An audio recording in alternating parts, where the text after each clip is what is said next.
The sound of her brush scraping against worn floorboards cut through the raucous laughter and piano music filling the red rose saloon like a knife through butter. Josephine Anderson kept her eyes down, her knees aching from hours spent on the rough wood, while drunken cowboys stepped around her without so much as a glance. It was Austin, Texas in the spring of 1878, and she had been scrubbing these same floors for 3 months now, ever since the fever took her father and left her alone in a world that cared nothing for a 19-year-old woman with no family and no prospects. The brush moved in practiced circles, sudsy water pooling in the grooves between boards, and she tried not to think about how her mother would have wept to see her brought so low. But there was no room for pride when your belly was empty and winter had nearly frozen you to death in that abandoned shack on the edge of town. She did not notice the man watching her from the bar until his boots appeared in her line of vision, stopping just inches from where she worked. These were different from the others, she noted absently. Clean, well-made leather, recently polished, not the boots of a drunkard or a drifter. "How much does Harvey pay you for this?" The voice was deep, measured, with a hint of something she could not quite place. Not cruelty, but not kindness either. Just curiosity. Josephine sat back on her heels, pushing a strand of dark hair from her face with the back of her wet hand. She looked up at the man and felt something catch in her throat. He was tall, probably in his mid-20s, with dark hair that brushed his collar and eyes the color of whiskey in lamplight. His face was tanned and angular, handsome in a hard way that spoke of years spent outdoors. He wore a clean shirt and vest, a gun belt slung low on his hips, and he was looking at her with an intensity that made her want to look away. $2 a week, sir," she said quietly, dropping her gaze back to the floor. "And meals. $2. He repeated the words as if testing them, finding them wanting. "How long you been doing this?" 3 months, sir. "Look at me when I am talking to you." It was not said harshly, but it was a command nonetheless. Josephine raised her eyes to his again, her spine straightening despite her exhaustion.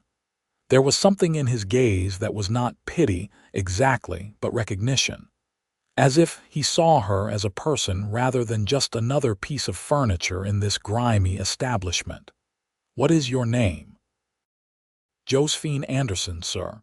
"Josephine." He tested her name the same way he had tested the wage, rolling it around as if considering its worth. "I am Marcus Bryant. I have a cattle ranch about 10 miles northeast of here.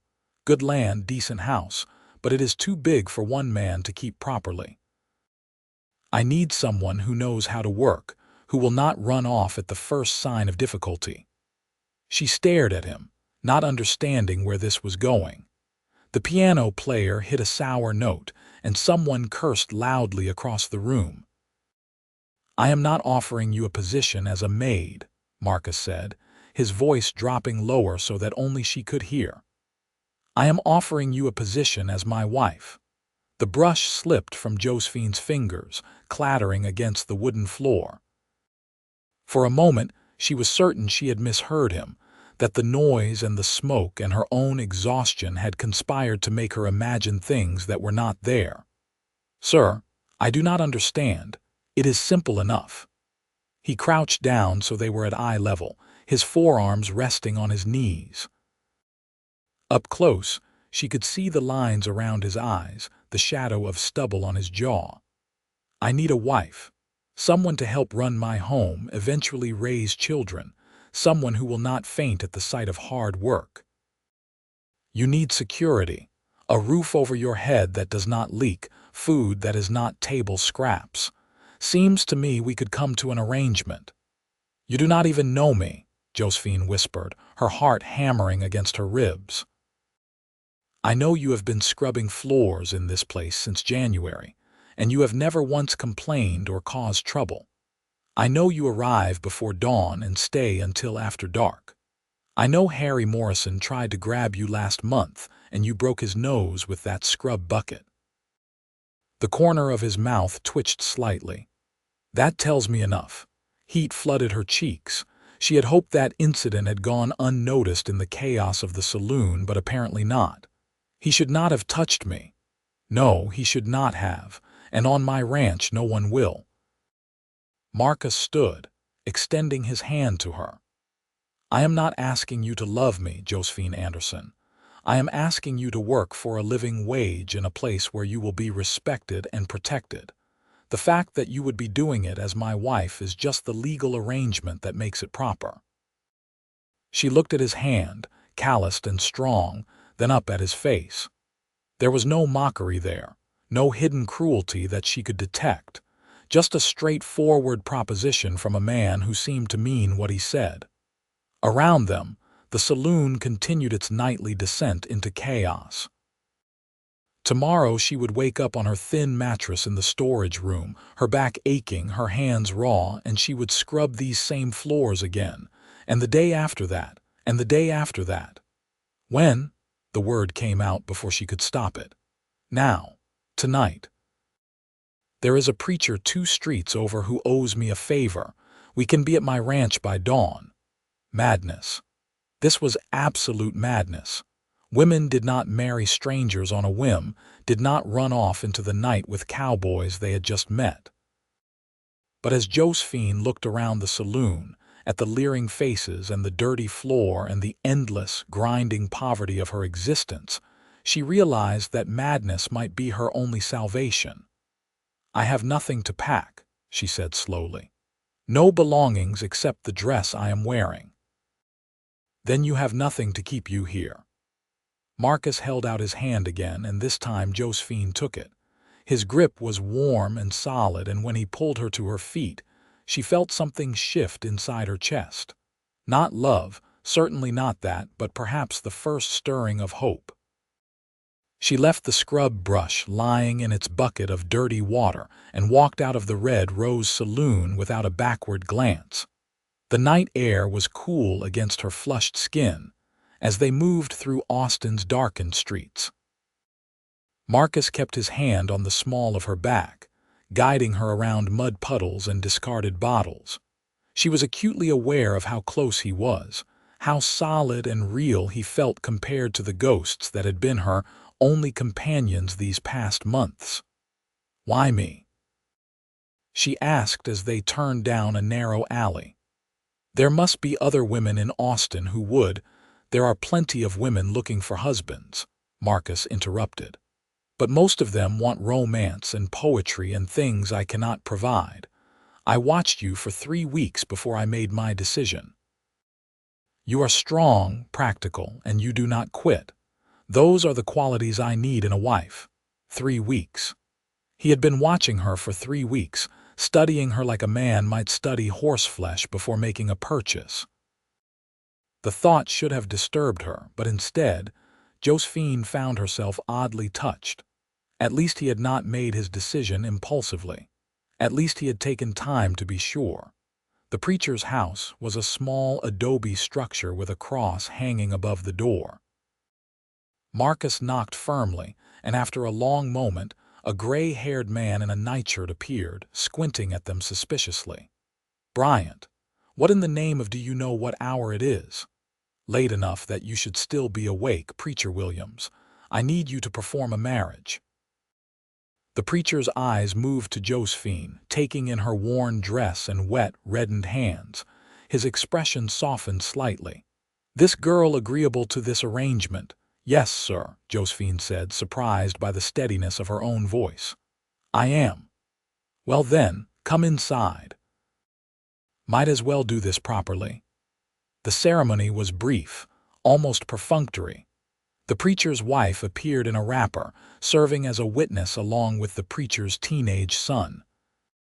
They stood in a cramped parlor that smelled of candle wax and old books, and Josephine listened as Marcus Bryant promised to honor and protect her, to provide for her material needs, to be faithful until death parted them.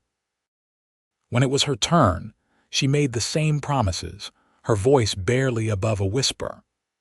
The ring Marcus slipped onto her finger was simple silver, slightly too large, and she found herself staring at it as if it belonged to someone else.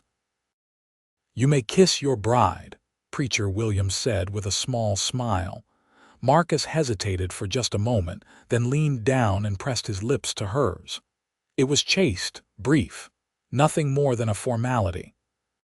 But Josephine felt the warmth of it down to her toes, and when he pulled back, there was something in his eyes that had not been there before.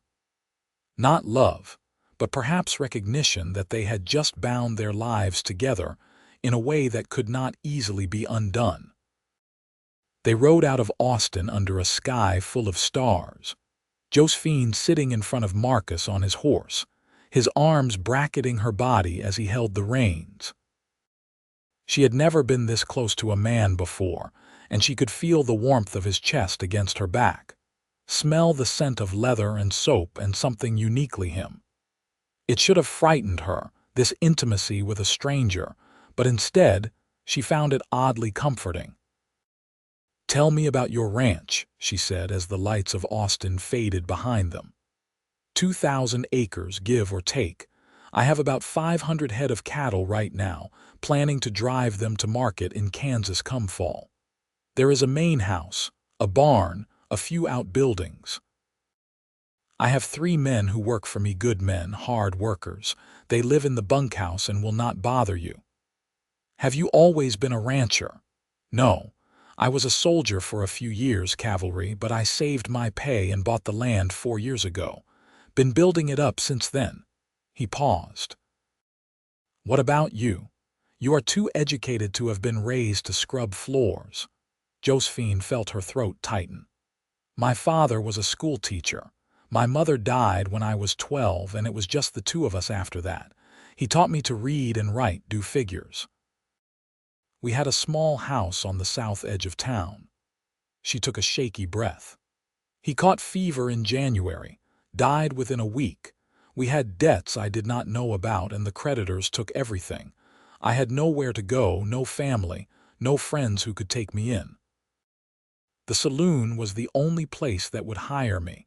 Marcus was quiet for a long moment. "I am sorry," he said finally, and she could hear the sincerity in his voice. "That is a hard road to walk. I survived it." "Yes, you did." His arms tightened slightly around her. "And now you will never have to walk it again."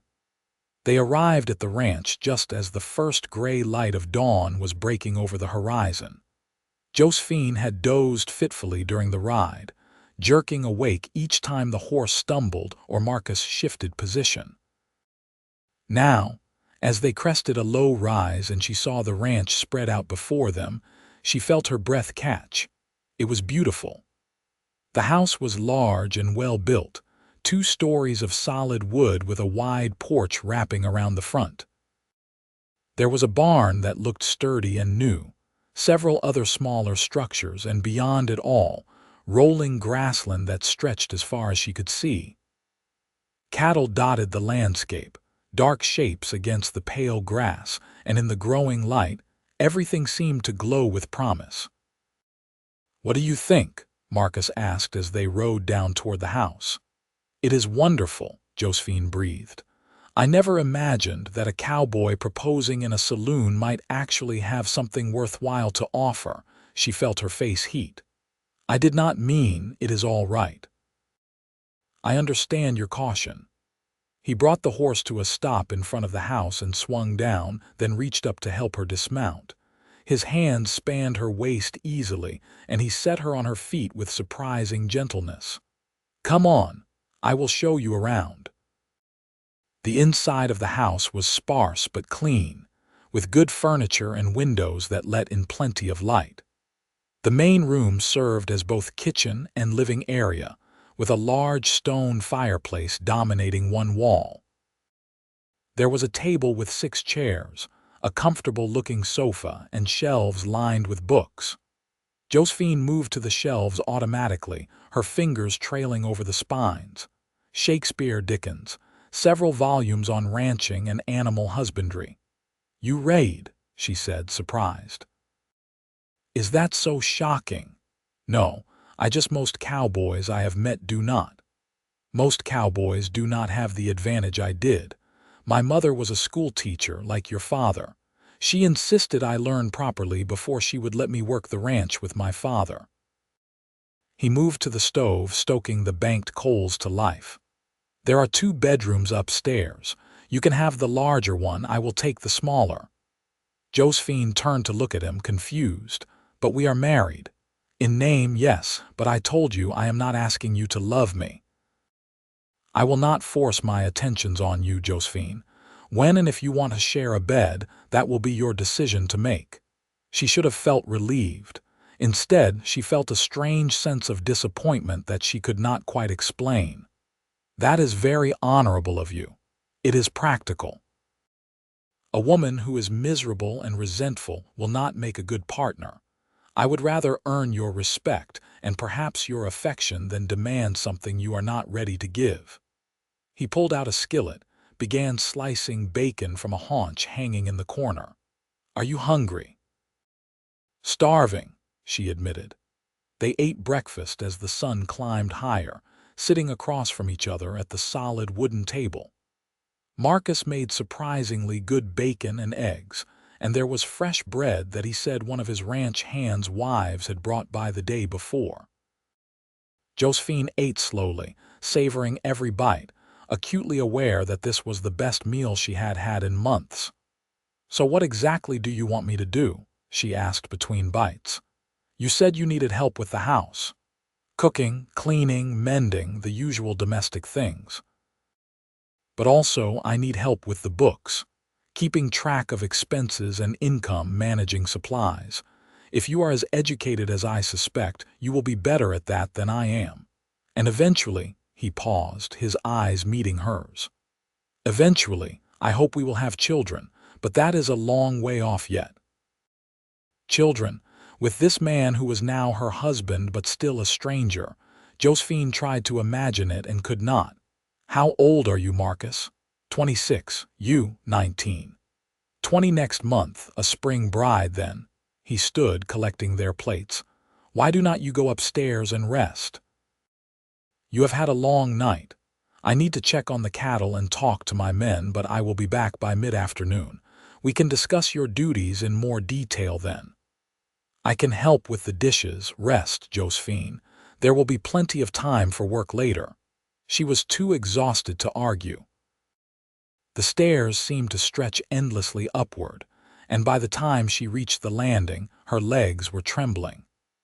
Marcus had pointed her to the larger bedroom, and when she pushed open the door, she found a room that was simple but comfortable. A large bed dominated the space, covered with a colorful quilt. There was a dresser, a washstand with a basin and pitcher, and windows that looked out over the ranch. Josephine sank onto the bed, intending to sit for just a moment, but the softness of the mattress after months of sleeping on a thin pallet was too much.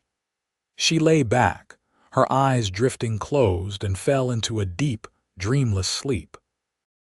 When she woke, the sun was high in the sky and streaming through the windows. For a moment, she could not remember where she was, and then it all came rushing back. The saloon, Marcus Bryant, the hasty marriage in the middle of the night. She sat up quickly, her heart pounding. Had it all been a dream? Some fever-induced hallucination? But no, there was the ring on her finger, slightly too large, catching the sunlight. And there were her worn shoes sitting by the door, caked with the dust of the ride from Austin. It was real. All of it was real. Josephine moved to the washstand, pouring water into the basin and scrubbing her face and hands. She wished desperately for a clean dress, something that did not smell of saloon smoke and dirty floor water, but she had nothing. Perhaps Marcus would take her to town eventually, let her buy fabric to make new clothes. Or perhaps not. Perhaps he expected her to make do with what she had. She found him in the barn when she came downstairs, working alongside a lanky man with sun-bleached hair and a weather-beaten face. They were repairing a stall door, and the sound of hammering echoed through the large structure. "Afternoon, Mrs. Bryant," the other man said, tipping his hat. "Name is Charlie Hayes. I am the foreman here, Mrs. Bryant." The name sounded foreign to her ears, like it belonged to someone else. "Please call me Josephine." "Josephine, then. Welcome to the ranch." Charlie had kind eyes and an easy smile, and she found herself relaxing slightly in his presence. "Marcus here tells me you are going to be helping with the books. That will be a blessing. His arithmetic is terrible." "My arithmetic is fine," Marcus protested, but there was humor in his voice. "I just do not have the patience for it." "Which is why half our records are a mess," Charlie said cheerfully. He turned back to Josephine. "My wife Sarah would love to meet you. She lives with me and our kids in the foreman's house, just beyond that rise. Maybe you could come by for tea sometime this week." "I would like that," Josephine said, meaning it. The thought of another woman to talk to learn from, was more appealing than she wanted to admit. Marcus finished with the door and straightened, wiping his hands on his pants. "Charlie, can you finish up here? I want to show Josephine around properly." "Sure thing, boss." They walked through the ranch together, Marcus pointing out each building and explaining its purpose. The barn housed his best horses and the milk cow. The chicken coop was currently empty. Something got them all last month, probably a fox, but he planned to buy more hens in town next week. The smokehouse, the root cellar, the workshop where he did repairs. "The bunkhouse is over there," he said, gesturing to a long, low building. "That is where my other two hands, Tom and Jesse, sleep. They are out with the herd right now, but you will meet them at dinner. We all eat together most nights unless I tell you otherwise. So I will be cooking for 5 men every evening, unless you object. I can tell the hands to fend for themselves if you prefer." Josephine thought about the tiny kitchen at the saloon, the scraps she had been allowed to eat. "No, I do not mind, as long as there is enough food." "There is always enough food." Marcus stopped walking, turning to face her. "Josephine, I want to make something clear. You are not a servant here. You are my wife, and you will be treated with respect by everyone on this ranch. If anyone gives you trouble, you tell me immediately. Understood?" "Understood. Good." He hesitated, then added, "And if I give you trouble, you tell me that too. I am not perfect, and I am not used to sharing my space with anyone. We are both going to have to learn how to make this work." The honesty in his words surprised her. "Thank you for saying that." They continued their tour, and Josephine found herself studying Marcus when he was not looking. He moved with an easy confidence, clearly comfortable in this world he had built. He spoke to his animals with surprising gentleness, checking a horse's injured leg with careful hands, scratching the milk cow behind her ears until she made a contented sound. There was a competence to him that she found reassuring, a sense that he knew what he was doing and could handle whatever came his way. That evening, she cooked dinner for the ranch hands. It was simple fare: beef stew with vegetables, biscuits, and apple pie made from dried apples she found in the cellar, but the men ate like she had prepared a feast. Tom was young, barely 20, with a quick smile and a tendency to blush whenever she spoke to him.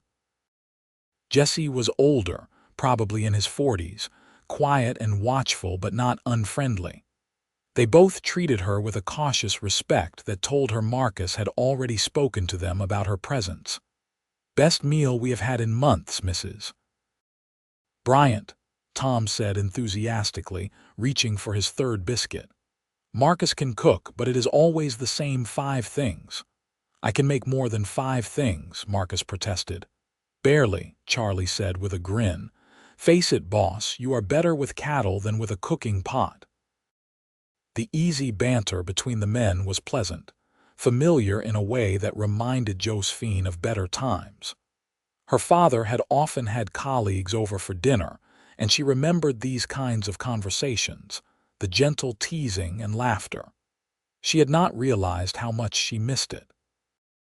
After dinner, the men retreated to the bunkhouse, and Josephine was left alone with Marcus. They washed dishes together in companionable silence, and she was acutely aware of how close he was, how their hands occasionally brushed when they both reached for the same plate. "You did well today," Marcus said as he dried the last dish. "The men like you. They are just being polite." "No, they are not. Tom is painfully honest, and if he says your cooking is good, he means it." He hung the dish towel on its hook. "I have to ride out early tomorrow to check the northern pastures, but I will be back by mid-afternoon. Charlie can show you where we keep the account books if you want to start looking at them." "All right." They stood there awkwardly for a moment, neither quite sure how to end the evening. Finally, Marcus cleared his throat. "Well, good night then." "Good night, Marcus." She watched him climb the stairs to the smaller bedroom, then made her own way to the larger one. The bed was as comfortable as she remembered, and she sank into it gratefully, her muscles aching from the long day. But sleep did not come easily. She lay in the darkness, listening to the unfamiliar sounds of the ranch, thinking about the man sleeping just down the hall. Her husband, this stranger who had plucked her out of her misery and brought her here. What kind of life had she just committed herself to? Would she grow to care for him, or would they remain polite strangers sharing a house? The questions circled in her mind until exhaustion finally claimed her. The next few weeks fell into a pattern. Marcus left early most mornings to work with the cattle, and Josephine threw herself into managing the household. She scrubbed floors, but these were her own floors now, in a house she could take pride in. She cooked meals that the men praised lavishly. She mended clothes, tended the garden she found behind the house, and spent long hours going through the account books. Marcus had not been exaggerating when he said the records were a mess. Half the entries were illegible, dates were wrong, and there seemed to be no system for tracking expenses versus income. Josephine created a new system, rewriting everything in clear, careful script, organizing it by month and category. It took her a week of concentrated effort, but by the end, she had a clear picture of the ranch's finances. "We are doing better than I thought," she told Marcus one evening, spreading the ledgers out on the table. "You made a good profit last year, and if the cattle drive goes well this fall, you should be able to expand the herd significantly." Marcus leaned over her shoulder, studying the neat columns of numbers. "This is remarkable. I can actually understand what I am looking at." That was the idea. She pointed to one entry. "But you are paying too much for feed. I think if you bought in bulk from this supplier in San Antonio instead of making small purchases in Austin, you could save at least 30%. He was quiet for a moment, and she wondered if she had overstepped. But when she glanced up at him, he was looking at her with something like wonder. "How did you figure that out?" "Simple arithmetic. And I wrote to 3 different suppliers to compare prices." "When did you have time to do that?" "While you were out with the cattle." She felt herself blushing under his scrutiny. "I hope you do not mind." "I just thought, mind. Josephine, this is exactly what I needed. You have done in 3 weeks what I have been trying to do for 3 years. He pulled out a chair and sat beside her, close enough that she could feel the heat radiating from his body. "Thank you." The sincerity in his voice made her throat tight. "You are welcome." They sat there together, reviewing the books, and Josephine realized that something was shifting between them. The careful politeness of the first weeks was giving way to something warmer, more comfortable. They talked more now, shared meals where the conversation flowed easily. Sometimes she caught him watching her with an expression she could not quite read, and sometimes she found herself doing the same. Sarah Hayes invited her for tea, and Josephine discovered a friend in the foreman's warm, practical wife. Sarah had 2 young children, a boy of 5 and a girl of 3, and she welcomed Josephine into her home with open arms. "I am so glad Marcus finally found someone," Sarah said as they sat on her porch, watching the children play. "He has been alone too long. It is not good for a man." "Our marriage is not," Josephine hesitated, unsure how much to reveal. "It was more of a practical arrangement." Sarah gave her a knowing look. "Maybe it started that way, but I have seen how he looks at you, honey, and how you look at him when you think no one is watching. That is not just practicality." "I do not know what you mean. Sure you do not." Sarah's smile was gentle. "Give it time. Sometimes the best loves grow slow." Josephine thought about those words often in the days that followed. She found herself paying more attention to Marcus, noticing small things about him. The way he was always gentle with the animals, even when they were being difficult. How he treated his ranch hands with respect, never pulling rank or being cruel. The way he read in the evenings, sitting by the fire with a book, occasionally reading interesting passages aloud to her. One night he looked up from his book and found her watching him. "What?" "Nothing. I was just thinking. About how different my life is now." She set down her mending. 3 months ago I was scrubbing saloon floors and wondering if I would survive another winter. Now I am sitting in a warm house with a full belly doing math problems for fun. It feels like a dream. Marcus closed his book. "Is it a good dream?" "Yes," she said softly. "It is a very good dream." Something passed between them in that moment, a recognition of feelings that were growing despite their best intentions to keep things practical and simple. Marcus stood, crossing the room to where she sat. He reached down and took her hand, his thumb brushing over the silver ring that had grown more familiar over the past weeks. "I know I promised not to push," he said quietly, "but I need you to know that this has stopped being just a practical arrangement for me. I care about you, Josephine. More than I expected to." Her heart was hammering so hard she was sure he could hear it. "I care about you too." Then maybe, he hesitated, and she realized with surprise that he was nervous. This confident, capable man was actually nervous about what he was going to say next. "Maybe we could start sharing more than just a house. If you want to. No pressure, no expectations, just being together properly." Josephine stood, and suddenly they were very close, close enough that she could see the flecks of gold in his brown eyes. "I would like that." He kissed her then, properly this time, not the chaste press of lips from their wedding but something deeper, warmer. His hands came up to frame her face and she leaned into him, her own hands gripping his shirt. It was her first real kiss, and it made her dizzy with its intensity. When they broke apart, both breathing hard, Marcus rested his forehead against hers. "I have wanted to do that for weeks." "Why did you wait so long?" "Because I wanted you to want it too. I wanted this to be real, not just obligation." "It is real," Josephine whispered. "It has been real for a while now. I was just afraid to admit it." That night, she moved her things into his bedroom and they lay together in the darkness, talking quietly until sleep claimed them both. It was not yet a complete marriage in every sense, but it was a beginning, and that was enough. The next morning, Josephine woke wrapped in Marcus's arms, her head resting on his chest. She could hear his heartbeat, steady and strong, and for the first time since her father's death, she felt truly safe. Marcus stirred, his hand coming up to stroke her hair. "Morning," he murmured, his voice rough with sleep. "Morning." They lay there for a while, neither wanting to break the spell of the moment. But eventually, duty called, and Marcus reluctantly extracted himself from the bed. "I have to help Charlie with the branding today." "Will you be all right on your own?" "I will be fine. I was planning to bake bread and work on the supply order." He bent down and kissed her, a soft, lingering kiss that promised more for later.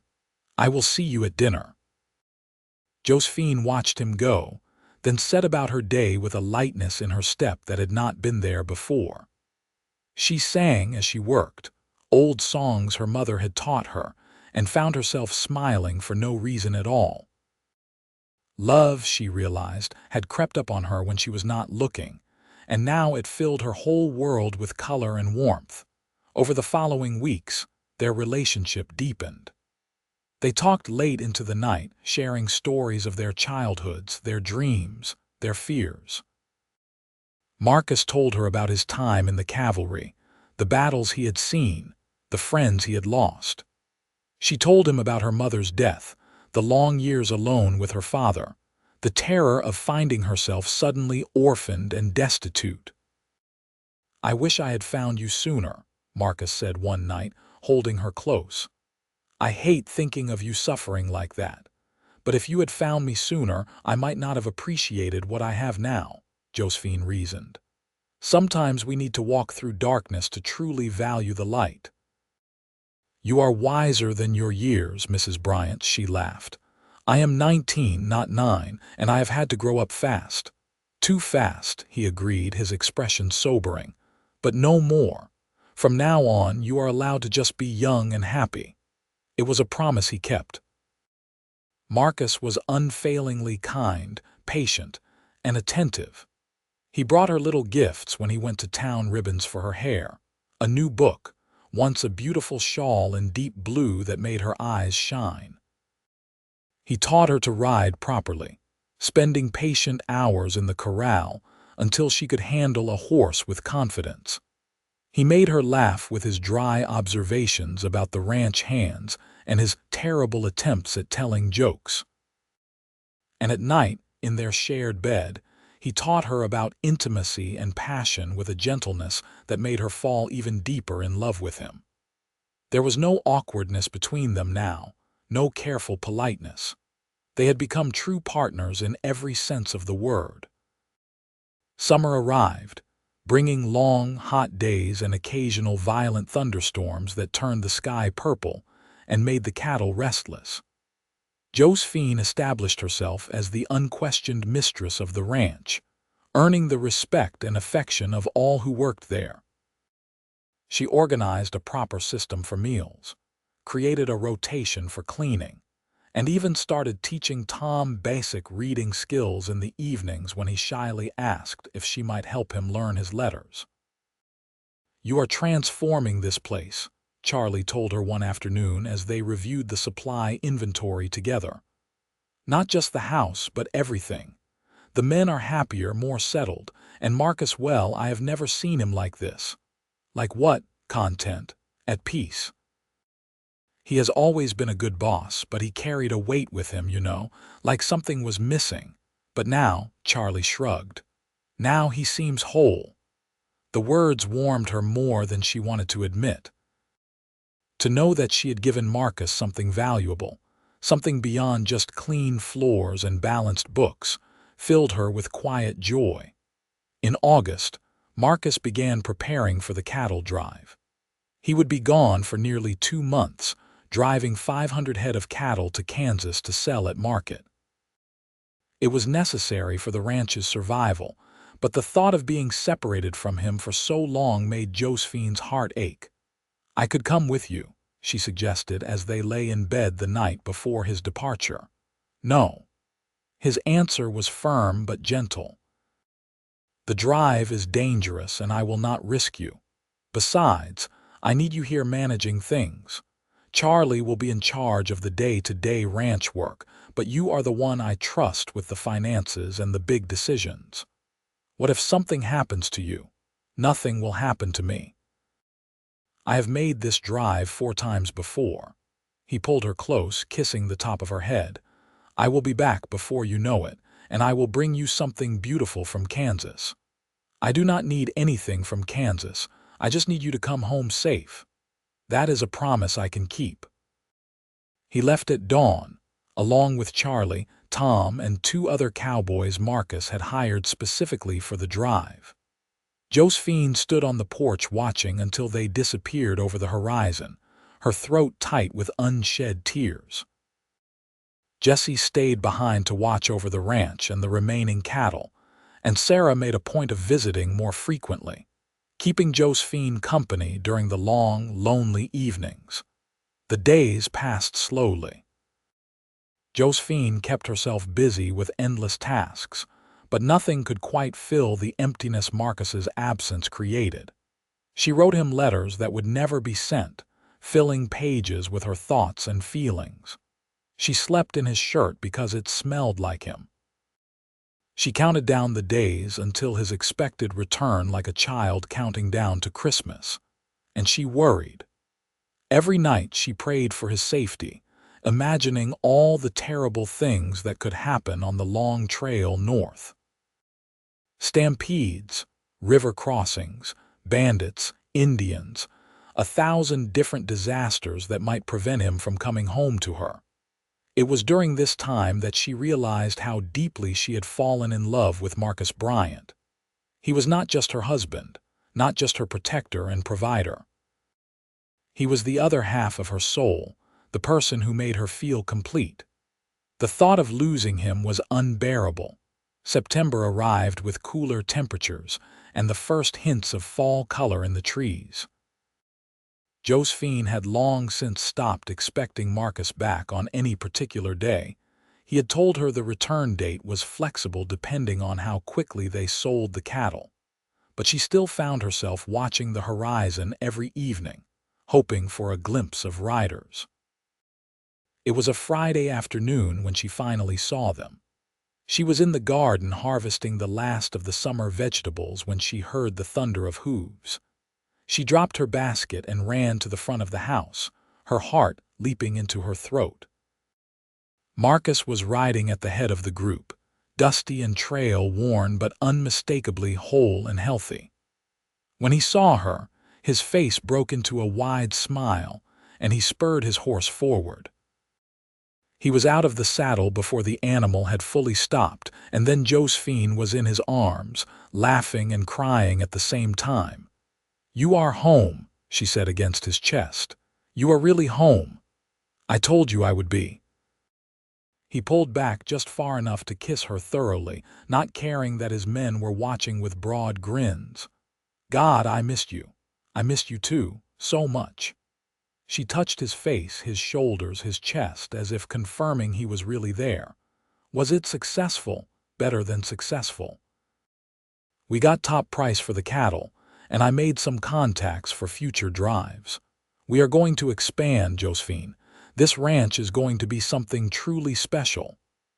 His eyes were bright with excitement and exhaustion.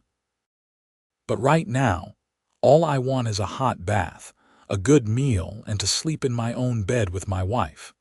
She made all of that happen. While Marcus bathed and shaved off weeks of trail dust and beard growth, she prepared a feast of all his favorite foods. The men ate in the bunkhouse, giving them privacy, and Marcus devoured everything she put in front of him. "Sarah was right," he said between bites. "You are the best thing that ever happened to me.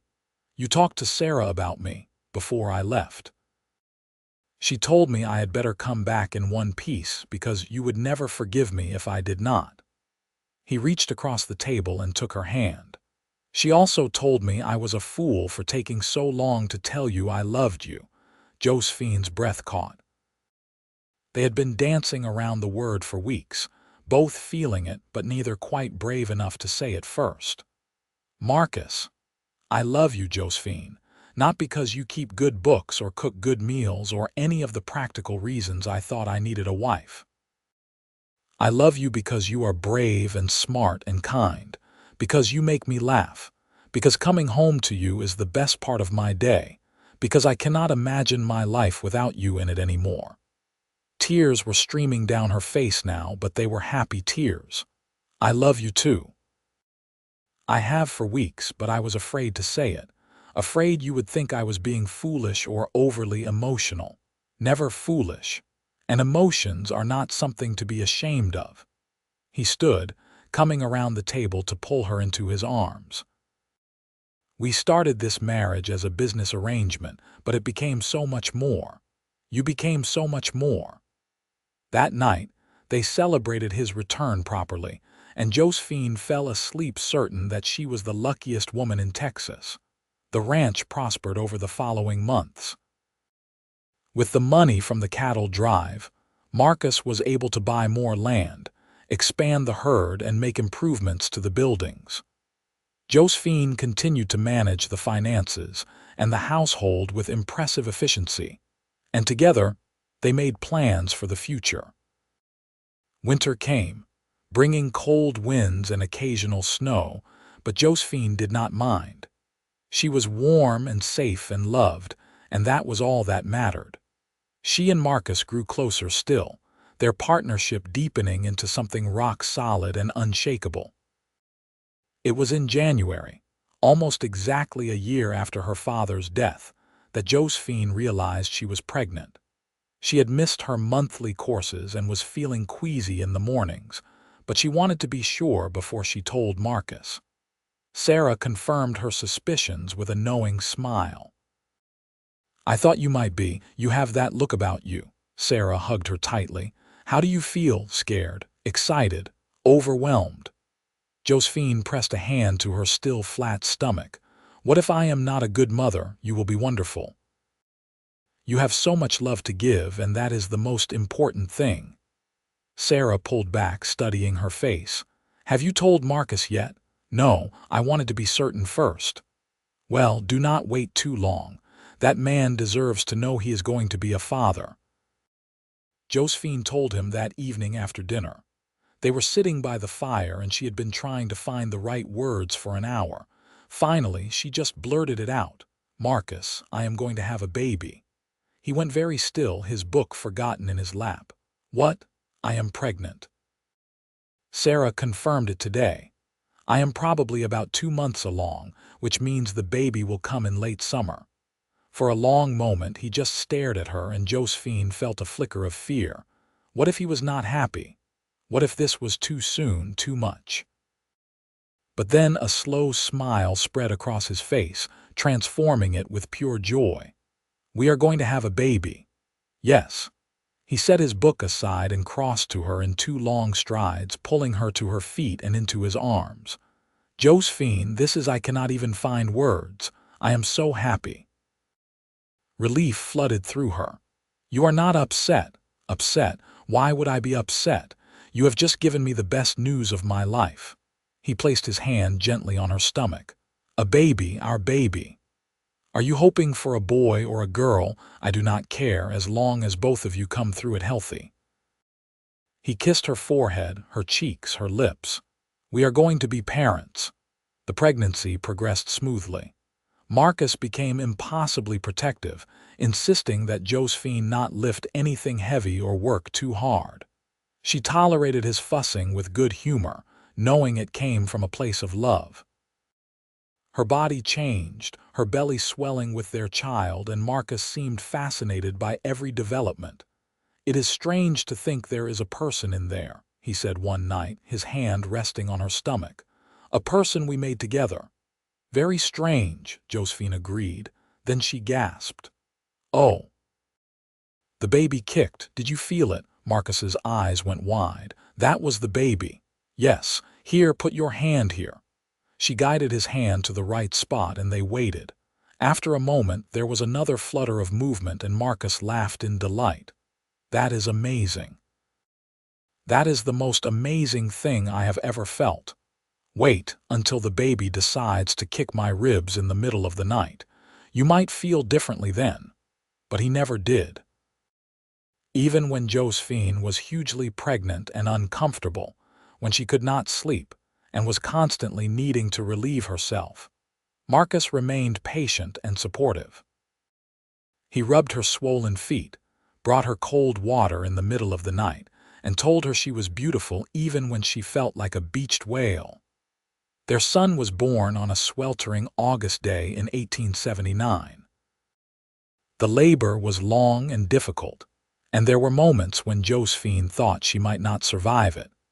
But Sarah was there, coaching her through each contraction, and Marcus refused to leave her side despite the usual custom of men staying out of the birthing room. "I am not leaving you," he said firmly when Sarah suggested he might be more comfortable waiting downstairs. "We are in this together." When their son finally arrived, red-faced and screaming, Marcus cut the cord with shaking hands and then cradled the baby with a tenderness that made Josephine's heart overflow. "He is perfect," Marcus whispered, tears streaming down his face. "Absolutely perfect." They named him Michael Thomas Bryant, after both of their fathers. He had Marcus's dark hair and Josephine's blue eyes, and from the beginning, he had a personality all his own, loud, demanding, but incredibly sweet when he wanted to be. Being parents changed them both. Marcus, already gentle, became even more so, his gruff exterior melting completely when he held his son. Josephine discovered reserves of strength she had not known she possessed, managing to run the household, keep the books, and care for a demanding infant all at the same time. "I do not know how you do it," Marcus said one evening, watching as she nursed Michael while simultaneously reviewing a supply order. "You are incredible. I have help. You, Sarah, the men. I could not do this alone. Still, you amaze me every day." The years that followed were full and happy. Michael grew into a sturdy toddler with his father's curiosity and his mother's intelligence. The ranch continued to prosper, growing from a modest operation into one of the most successful in the region. Marcus hired more hands, built more structures, and purchased more land until they had nearly 5,000 acres under their control. Josephine gave birth to a daughter, Grace Marie, when Michael was 3. Then another son, James, 2 years after that. Their house was always full of noise and laughter and the organized chaos of family life. Josephine sometimes thought back to that night in the saloon, scrubbing floors and wondering if she would survive another winter, and marveled at how completely her life had changed. "You ever regret it?" Marcus asked her one evening. They were sitting on the porch watching the sunset while the children played in the yard.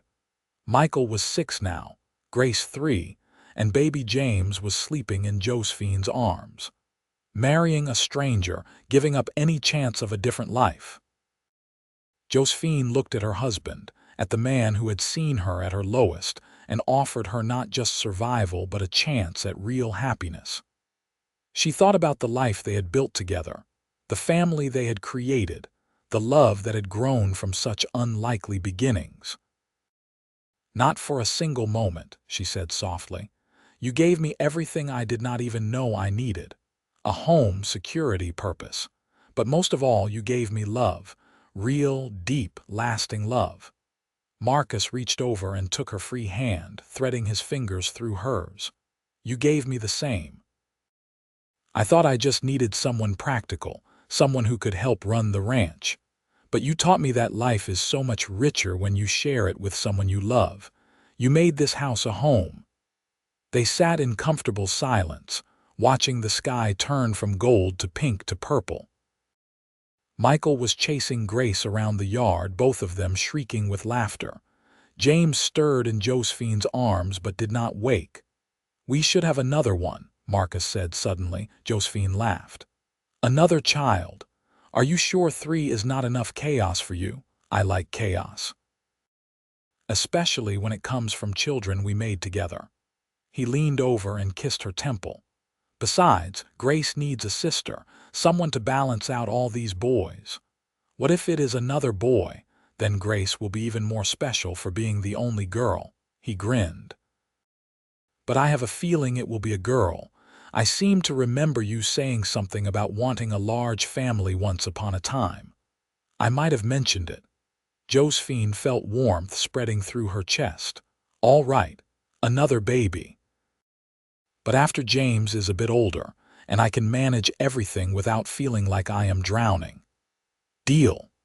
True to his word, they had another daughter, Emma Rose, when James was 2. And then, surprisingly, twins, another boy and girl, Samuel and Sophie, 2 years after that. Their house was bursting at the seams with 6 children, and Josephine often felt like she spent her entire day managing one crisis or another. But she would not have changed it for anything.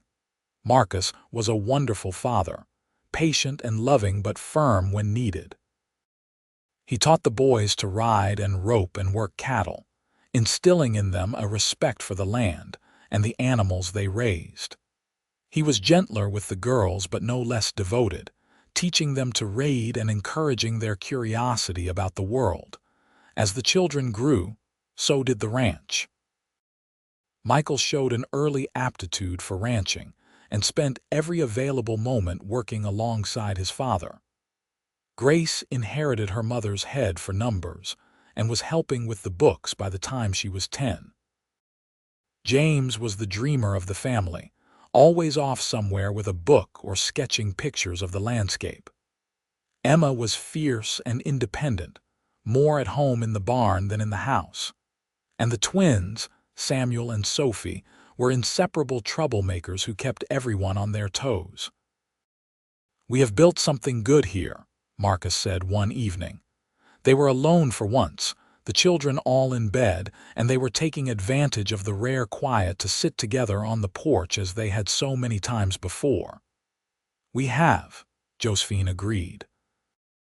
She was 42 now, with threads of silver in her dark hair and lines around her eyes from years of laughter and worry.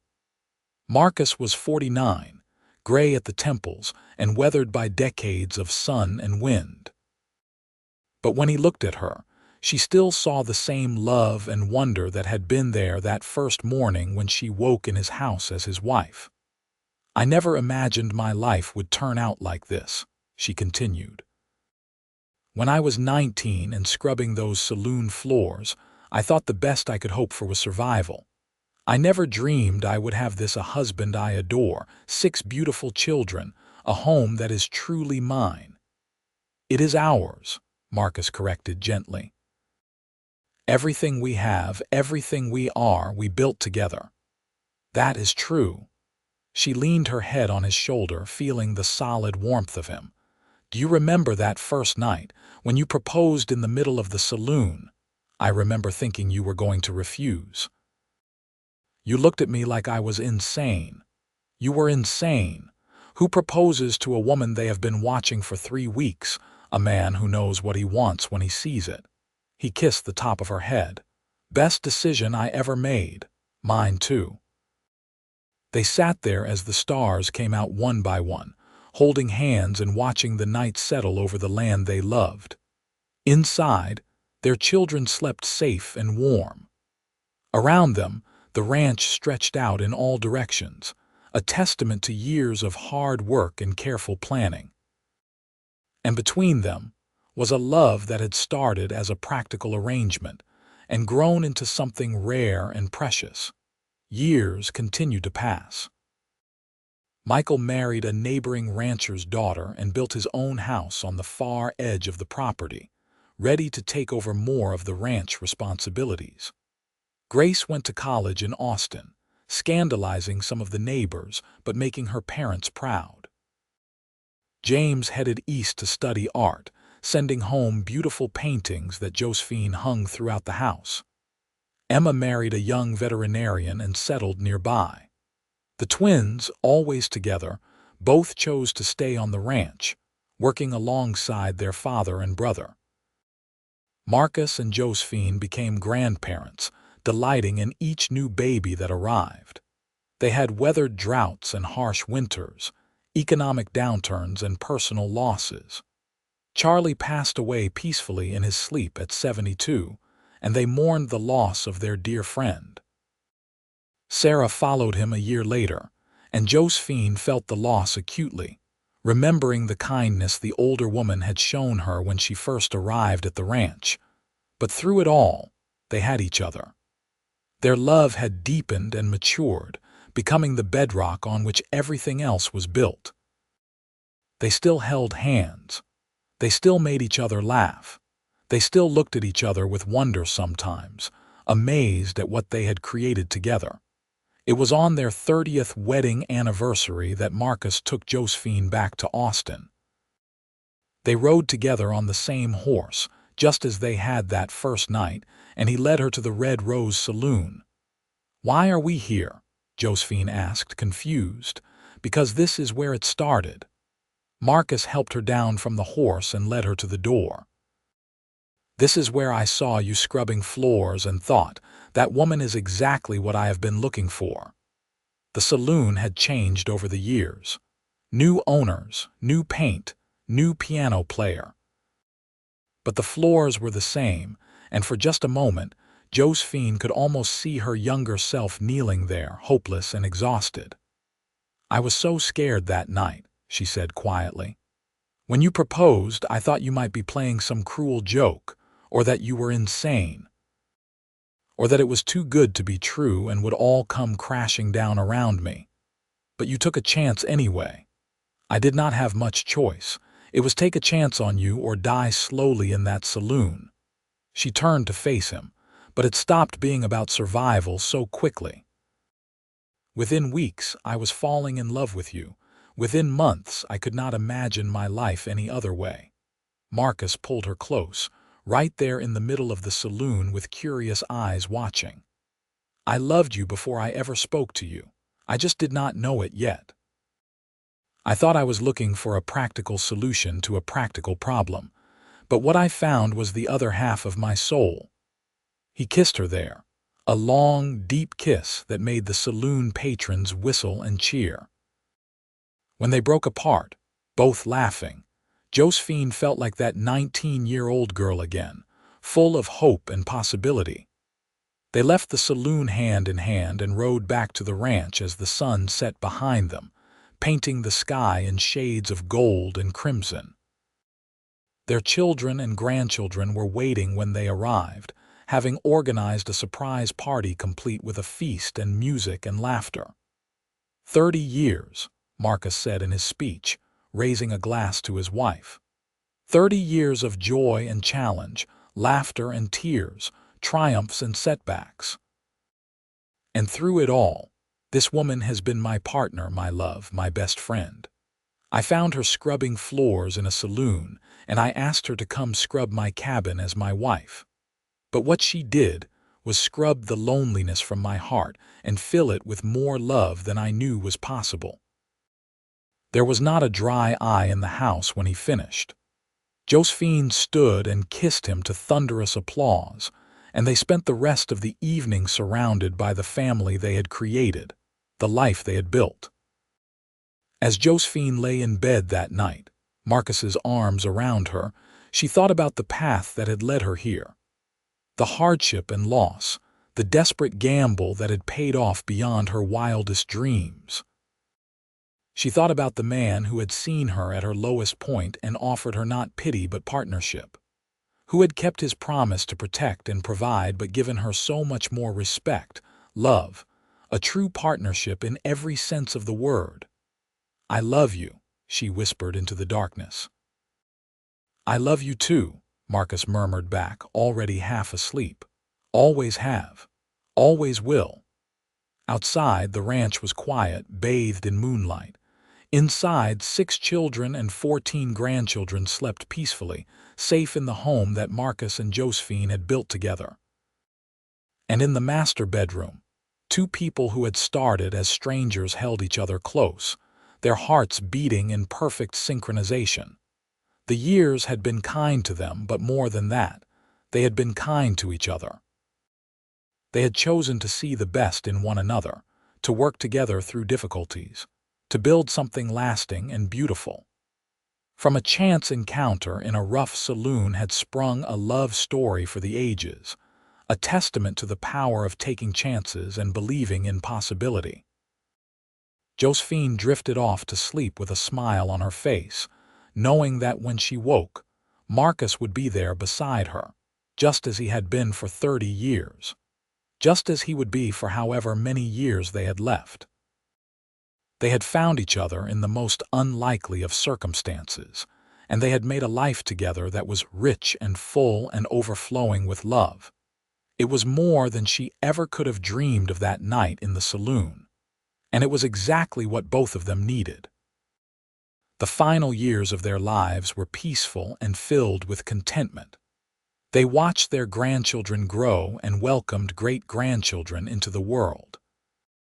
The ranch remained in the family, with Michael taking over full management while Marcus and Josephine gradually stepped back, content to advise when asked, but mostly just enjoy the fruits of their decades of labor. They took to spending long afternoons on the porch, watching the comings and goings of the ranch, reminiscing about the early days when it had just been the two of them trying to figure out how to be married to a stranger. They laughed about Marcus's terrible cooking and Josephine's initial terror of the horses. They remembered the birth of each child, the personality quirks that had emerged, the pride they felt watching them all grow into capable, loving adults. "We did all right, did we not?" Marcus said one day. He was 73 now, his body still strong but slowing down. Josephine was 66, her hair completely silver but her mind as sharp as ever. "We did better than all right. We did magnificently." She reached over and took his hand, their fingers interlacing automatically after so many years of the same gesture. "You know what I am most proud of?" "What?" "That we raised our children to believe in love. Not practical arrangements or marriages of convenience, but real, true love. Look at them, every single one of them married for love, and they are all happy. That is our legacy." "Well, we married for practical reasons and ended up with love anyway," Marcus pointed out. "So maybe we gave them the best of both worlds, the knowledge that practicality matters, but so does the heart. Maybe so." They sat in comfortable silence, as they had thousands of times before. A wagon approached in the distance, and they could see Grace and her husband bringing the great-grandchildren for a visit. Michael and his wife were already inside helping with dinner preparations. The sound of children's laughter drifted out from the house, mixing with the lowing of cattle and the whisper of wind through grass. "You have any regrets?" Josephine asked suddenly. Marcus considered the question seriously. "I regret that I did not find you sooner. That you had to suffer that year alone after your father died. If I could go back and save you from that, I would. But if you had found me sooner, I might not have been ready. I might have been too proud to accept help from a stranger. Sometimes I think everything happened exactly as it needed to, even the hard parts. That is a generous way of looking at it. It is the only way I can look at it without going mad. The hard times shaped me, made me strong enough to be the partner you needed. If I had been soft and sheltered, I do not know if I could have managed the ranch the way I did, raised 6 children, handled all the challenges we faced. You are probably right." He squeezed her hand. "So no, I have no real regrets. Every choice led me here to this porch with you. And this is exactly where I want to be." Josephine leaned over and kissed his weathered cheek. "Me too." Marcus Bryant passed away peacefully in his sleep at 78, after a full day spent riding the ranch boundaries with his sons and grandsons. He went to bed that night content and happy, held Josephine close, and simply did not wake up. The doctor said his heart had given out, worn down by decades of hard living, but that he would not have felt any pain. Josephine was devastated but also grateful. He had lived a long, full life and had died in his own bed, surrounded by love. She held his funeral on the ranch, and people came from all over Texas to pay their respects to the man who had built something lasting and good in this harsh land. She lived another 5 years after his death, staying in the ranch house surrounded by her children and grandchildren. She kept the books until the very end, her mind sharp even as her body failed. On quiet evenings, she would sit on the porch and talk to Marcus as if he were still there beside her, telling him about the children's accomplishments and the growth of the ranch. When Josephine died at 71, she was buried next to Marcus under a spreading oak tree on a hill overlooking the ranch.